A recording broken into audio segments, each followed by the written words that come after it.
हाँ जी दोस्तों, तो सेक्शन 77 से अपने को शुरू करना था।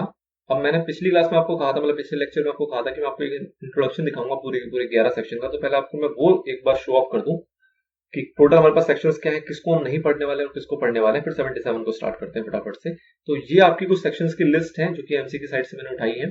77 से लेके 87 तक चलेगा। 77 वो सेक्शन है जो कि हमारी आज वाले लेक्चर में कंप्लीट हो जाएगा दिस वाले पार्ट में। इसके बाद जो मैं बताने वाला हूं मेनली कि क्या हमारे मॉड्यूल में कवर नहीं है, तो सेक्शन नंबर 81 है जो कि कवर नहीं है, जो बात करता है register of charges to be kept by registrar. Obviously बात है, रजिस्ट्रार क्या करता है, एक रजिस्टर मेंटेन करता है जिसके अंदर वो चार्जेस के प्रॉपर रिकॉर्ड मेंटेन करता है कि किस कौन कौन से के अगेंस्ट चार्ज क्रिएटेड है, कौन कौन से चार्ज ऐसे हैं जो सेटल डाउन हो चुके हैं, उनकी सेटिस्फेक्शन हो गई है, डेट की पेमेंट वगैरह हो गई है। तो इस टाइप की सारी इंफॉर्मेशन जो वो मेंटेन करके रखता है रजिस्ट्रार, तो वो हमारा कवर होता है सेक्शन नंबर 81 में।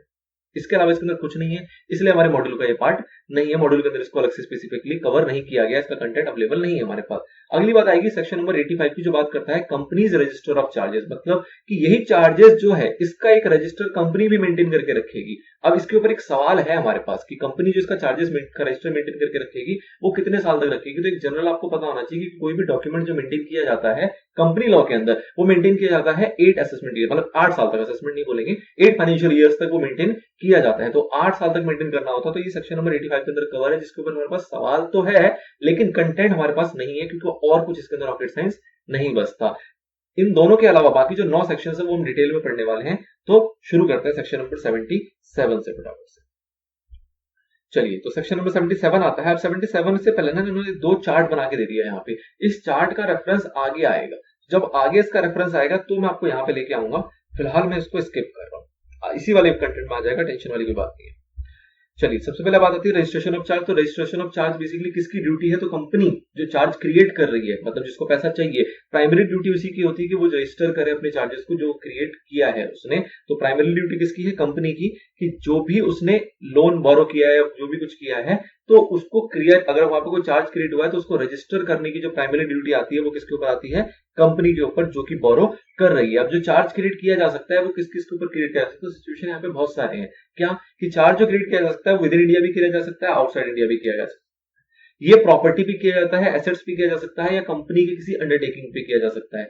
ये टेंजिबल एसेट्स पे भी किया जा सकता है और इंटेंजिबल एसेट्स पे भी किया जा सकता है। और वो जो एसेट्स हैं वो सिचुएटेड मेरे विद इन इंडिया भी हो सकते हैं और आउटसाइड इंडिया भी हो सकते हैं। तो ये मतलब मल्टीपल कैटेगरीज है कि जो चार्ज क्रिएट किया जाएगा तो उसके अंदर किस किस तरीके की बातें हो सकती हैं। तो ये सारी बातें हैं कि कहाँ क्रिएट किया जा सकता है, किन एसेट्स पे क्रिएट किया जा सकता है, और वो एसेट्स कहाँ मौजूद हैं। तो ये सारे फैक्टर्स हैं जो कि सारे के सारे कवर हो जाते हैं चार्ज के अंदर।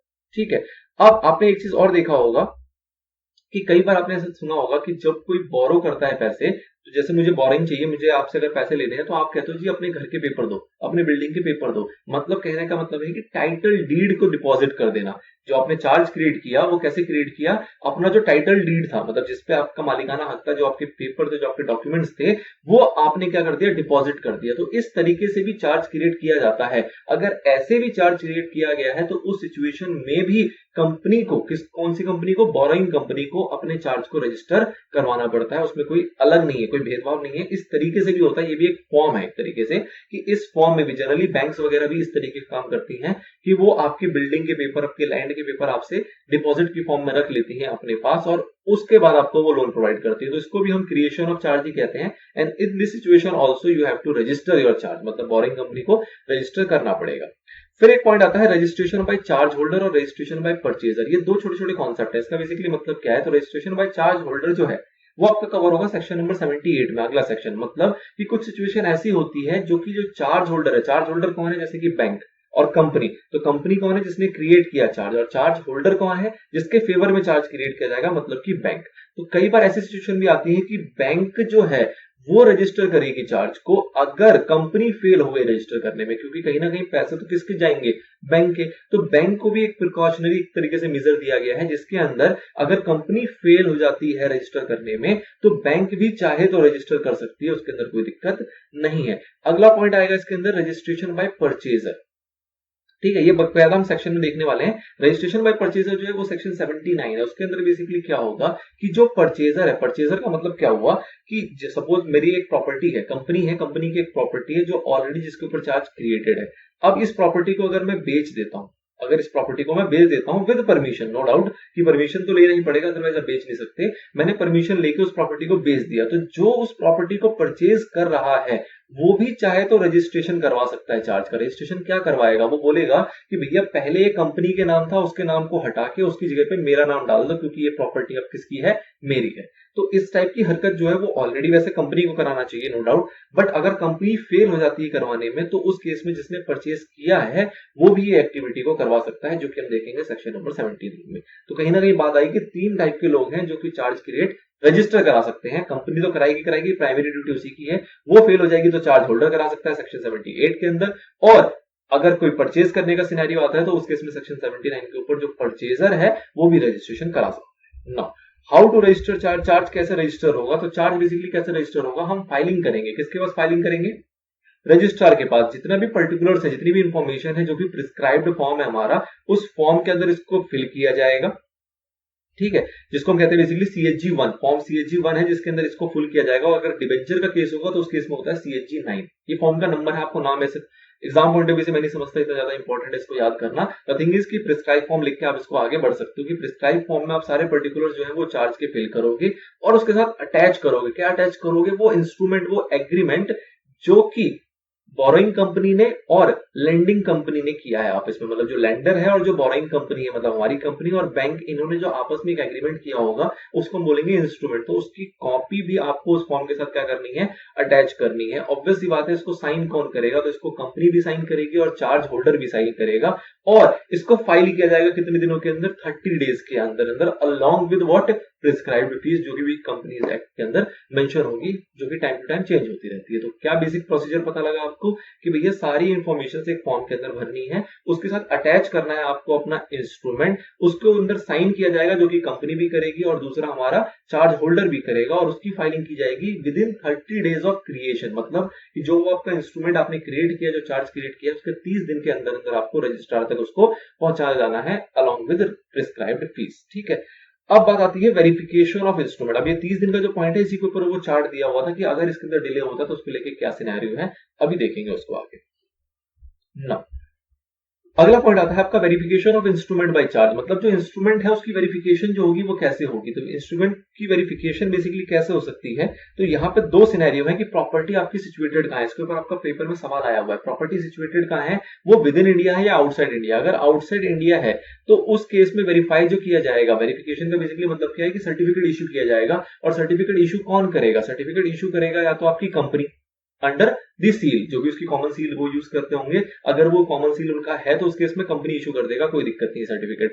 अगर नहीं है तो उस केस में क्या होगा कि आपका डायरेक्टर कर सकता है, कोई भी डायरेक्टर, या फिर कंपनी का कंपनी सेक्रेटरी जो है वो कर सकता है, या फिर कोई भी ऑथराइज ऑफिसर जो चार्ज होल्डर का होगा वो भी कर सकता है। तो बेसिकली कितने सिनेरियो आ गए, नंबर 1 इज कंपनी। कंपनी कब, जब कंपनी के पास कॉमन सील होगा तब। अगर कॉमन सील नहीं है तो डायरेक्टर या फिर कंपनी सेक्रेटरी उसी कंपनी का, या फिर आपका जो ऑथराइज ऑफिसर होगा किसका, चार्ज होल्डर का। तो ये प्रॉपर इतने सारी बातें आएगी, ये लोग सर्टिफिकेट इशू कर सकते हैं वेरिफिकेशन पर्पस के लिए। थर्ड पॉइंट है जो इंपॉर्टेंट है, वो क्या कहता है कि some person other than the company who is interested in the mortgage. मतलब कोई ऐसा पर्सन भी कर सकता है वेरिफिकेशन जो कि उस मॉर्गेज में इंटरेस्टेड नहीं है, कह लो कोई थर्ड पार्टी जो वेरीफायर, एक तरीके से जो वैल्यूएशन कर दे, जो वेरिफिकेशन कर दे, कोई third party, third authorised person, मतलब कि वो जो कि कैपेबिलिटी रखता है उसको वेरीफाई करने की, लेकिन वो रिलेटेड पार्टी नहीं है, उस मॉर्गेज में उसका कोई भी इंटरेस्ट नहीं है, कोई भी उसका अपना जो कहते हैं कि अपना कोई लालच नहीं है उसके अंदर। तो इस टाइप का पर्सन भी यहाँ पे वेरीफाई कर सकता है। ये लेकिन सिचुएशन तभी आएगी जब प्रॉपर्टी होगी हमारी आउटसाइड इंडिया, अदरवाइज ये थर्ड पर्सन का सिनेरियो नहीं आता तब जब प्रॉपर्टी सिचुएटेड होगी विद इन इंडिया। तो सेकंड पॉइंट देखो आप, इसके अंदर दिखेगा आपको कि जब प्रॉपर्टी सिचुएटेड है within India, whether wholly और पार्टली, पूरी इंडिया में या पार्टली में इंडिया में होगा, तो भी आपका ये रूल चल जाएगा। क्या चल जाएगा कि सर्टिफिकेट इशू करेगा, कौन इशू करेगा, तो यहाँ पे कंपनी या कॉमन सील वाला पॉइंट नहीं आएगा। यहाँ सीधा सीधा पॉइंट है कि जो सर्टिफिकेट है वेरिफिकेशन का वो इशू करेगा या तो डायरेक्टर या कंपनी सेक्रेटरी कंपनी का, या फिर ऑथराइज ऑफिसर किसका, चार्ज होल्डर का। बात खत्म। मतलब कि जब आउटसाइड इंडिया होगा तो आपका कॉमन सील वाला एक एक्स्ट्रा पॉइंट आता है, और जब आउटसाइड इंडिया होगा तो some person other than company who is interested in the mortgage, मतलब other than company who is interested, तो उसके अलावा कोई और पर्सन भी हो वो भी कर सकता है, लेकिन ये तभी होगा जब आउटसाइड इंडिया का केस है, बट विद इन इंडिया में ऐसा कोई पॉइंट नहीं है। फिर बात आती है एक्सटेंशन ऑफ टाइम लिमिट। अब इसके लिए मैं आपको लेके जाऊंगा चार्ट के ऊपर जो आपने चार्ट देखा था। आपको एक जनरल सिनेरियो क्या पता लगा कि भैया चार्ज क्रिएट कर लो और क्रिएट करने के 30 दिन के अंदर आपको उसको रजिस्टर करवा देना है। लेकिन अगर 30 दिन के अंदर रजिस्टर नहीं हुआ तो क्या होगा? तो उसके लिए दो सिनेरियो है। नंबर 1 कि चार्ज जो क्रिएट किया गया है वो क्रिएट किया गया है 2/11/2018 से पहले। 2 नवंबर 2018 से पहले अगर चार्ज क्रिएट किया जाता है तो उस केस में भी रूल तो सेम है कि 30 डेज के अंदर आपको क्रिएट कर लेना था, अपना रजिस्टर कर लेना था चार्ज को। अगर आप नहीं कर पाए, फेल टू रजिस्टर हो गए, तो उस केस में आपको 300 दिन दिए जाएंगे कि भैया 300 दिन, जिस दिन आपने क्रिएट किया चार्ज उससे 300 दिन जोड़ लो और 300 दिन के अंदर अंदर आपको कर लेना है। लेकिन इसके लिए आपको एडिशनल फीस देनी पड़ेगी और इसके लिए पहले आपको एप्लीकेशन देनी पड़ेगी। मतलब कि 30 दिन का टाइम लिमिट चढ़ा गया, खत्म हो गया, कंपनी क्या करेगी? कंपनी एप्लीकेशन देगी रजिस्ट्रार को कि जी 30 दिन का टाइम था, इस मोहलत में हम नहीं कर पाए, अब क्या करें? तो आपकी application along with the justified reason कि क्यों नहीं कर पाए, तो वो जस्टिफाइड रीजन को असेस करने के बाद रजिस्ट्रार के पास ये पावर है कि वो चाहे तो आपको अलाउ कर दे और 300 दिन उसी क्रिएशन की डेट से। तो क्रिएशन की डेट से आप ये समझ सकते हो कि 30 दिन आपको पहले दिया गया था, तो अब आपको एडिशनल 270 डेज दिए जा रहे हैं। ठीक है ना, क्रिएशन से ही 300 दिन है तो एडिशनल 270 डेज आपको और दिए जाएंगे जो कि रजिस्ट्रार की पावर में है और ऑब्वियसली उससे आपको एडिशनल फीस ली जाएगी। ठीक है जी।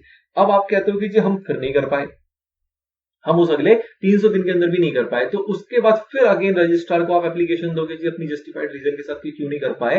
फिर आपको वो चाहे तो 6 मंथ की परमिशन दे सकती है फ्रॉम 2/11/2018 2/11/2018 से 6 महीने के अंदर अंदर आपको फिर रजिस्टर कर लेना है।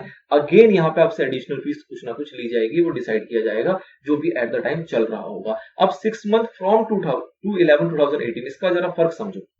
यहाँ पे 300 दिन कहा गया क्रिएशन से, यहाँ पे कहा जा रहा है 6 महीने 2011 से। तो ये भी पॉसिबल है कि ये वाला सिनेरियो आपका एग्जिस्ट ही ना करे। मतलब कि सपोज करो आपका जैसे कहा गया बिफोर 2/11/2018, मैं कहता हूँ एक दिन पीछे कर दो बस, 1/11/2018। तो 1/11/2018 से आपको 300 दिन तो पहले ही मिल गए थे।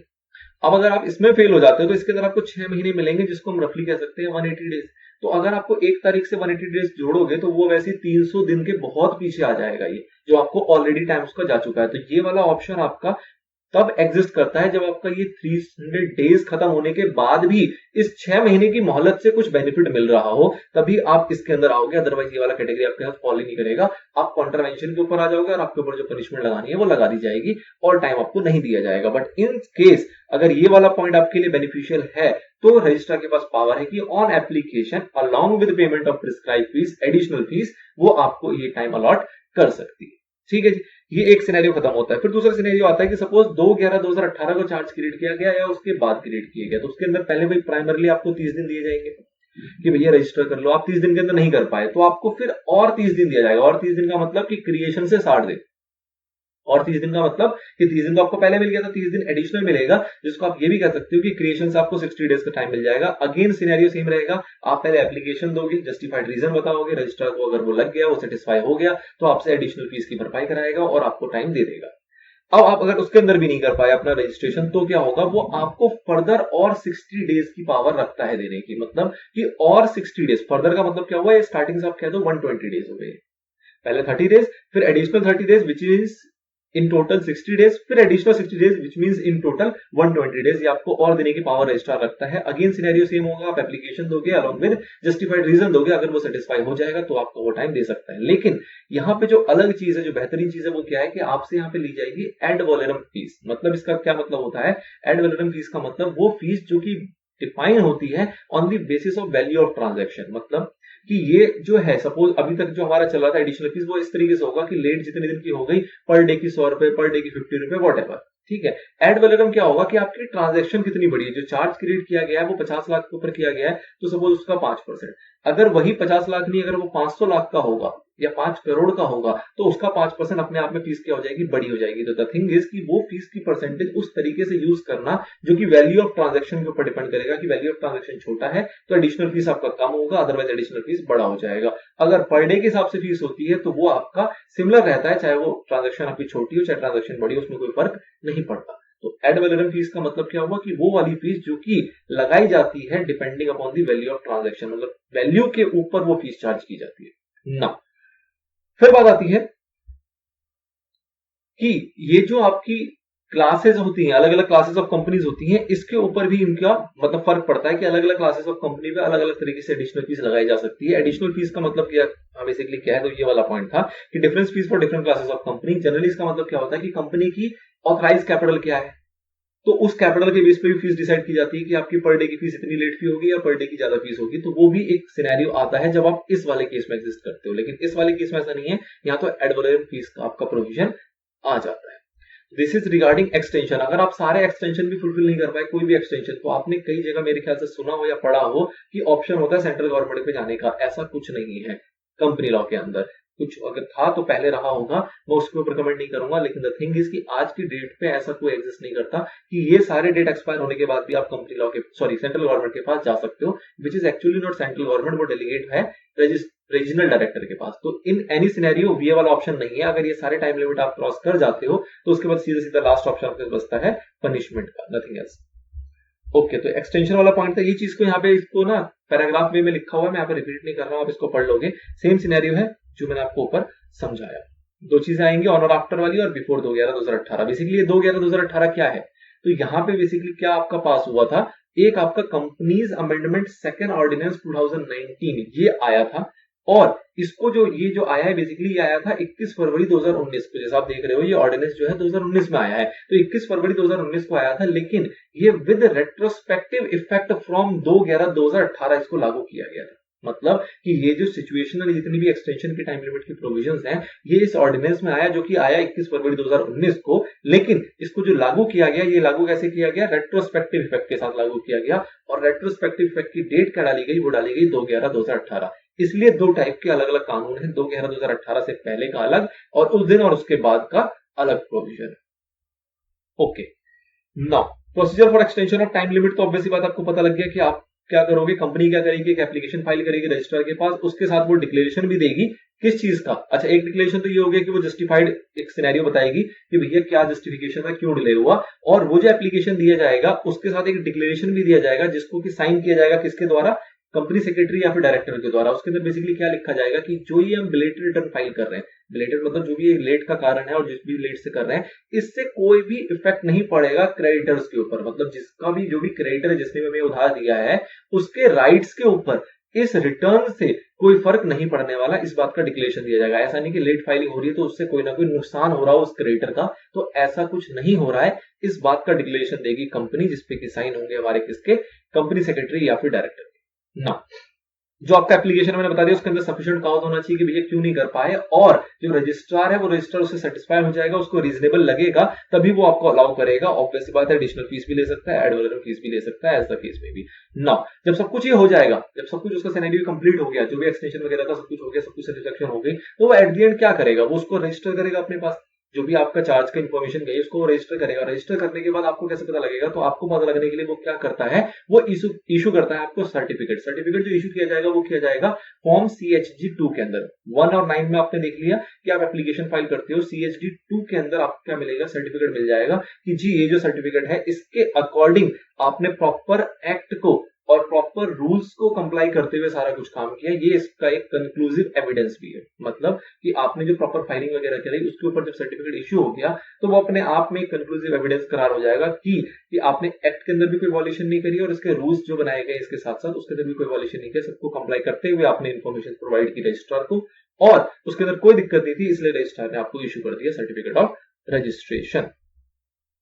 चलिए, तो this is all about in this paragraph. अब 2-3 छोटे छोटे पॉइंट और बचते हैं, वो क्या है, subsequent register not prejudice right of charge holder. मतलब क्या हुआ कि आपका जो रजिस्ट्रेशन लेट हो रहा है, मतलब जिसके अंदर आपका जो भी डिले रहा, जो एक्सटेंशन का प्रोविजन है, जो भी कुछ आया, इससे जो चार्ज होल्डर है, चार्ज होल्डर मतलब जो आपका लेंडर है, उसके राइट्स के अंदर कोई भी अफेक्ट नहीं पड़ने वाला। मतलब जो आपके रजिस्ट्रेशन में जो भी पॉसिबिलिटी हुई, आपको अपने पीछे देखा कि आपसे डिक्लेरेशन तो एक ली गई, डिक्लेरेशन लेगी वो ठीक है, बट उसके अलावा भी ऐसा कुछ नहीं होना चाहिए कि डिक्लेरेशन तो दे दिया लेकिन उसके राइट्स में कोई फर्क पड़ रहा हो, तो उसके राइट्स में कोई अफेक्ट नहीं पड़ना चाहिए। आपकी कितनी भी एक्सटेंशन हुई हो, कितना भी डिले हुआ हो, उन डिले से उसकी राइट्स, जो क्रेडिटर्स हैं या जो लेंडर्स हैं, उनकी राइट्स में कोई फर्क नहीं पड़ना चाहिए। फिर सेक्शन 77 की एक और पॉइंट आती है क्या, कि ये कुछ टाइप के चार्जेस के ऊपर अप्लाई नहीं होता। कौन से टाइप के चार्ज, वो सारे चार्जेस जो प्रिस्क्राइब किए जाएंगे इस एक्ट के अंदर in consultation with RBI।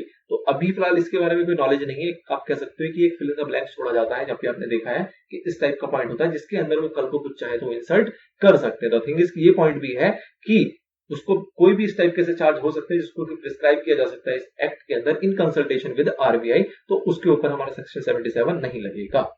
Now unregistered charge not to be taken into account by liquidator creator. अब ये बहुत इंपॉर्टेंट चीज है। मतलब क्या हुआ कि सपोज करो आपने चार्ज क्रिएट कर लिया लेकिन उसको रजिस्टर नहीं कराया। रजिस्टर नहीं कराया तो ऑब्वियस सी बात है कि रजिस्टर नहीं हुआ तो रजिस्ट्रार ने कोई सर्टिफिकेट भी इशू नहीं किया होगा और कोई सबूत भी नहीं होगा कि ये जो चार्ज है रजिस्टर्ड है।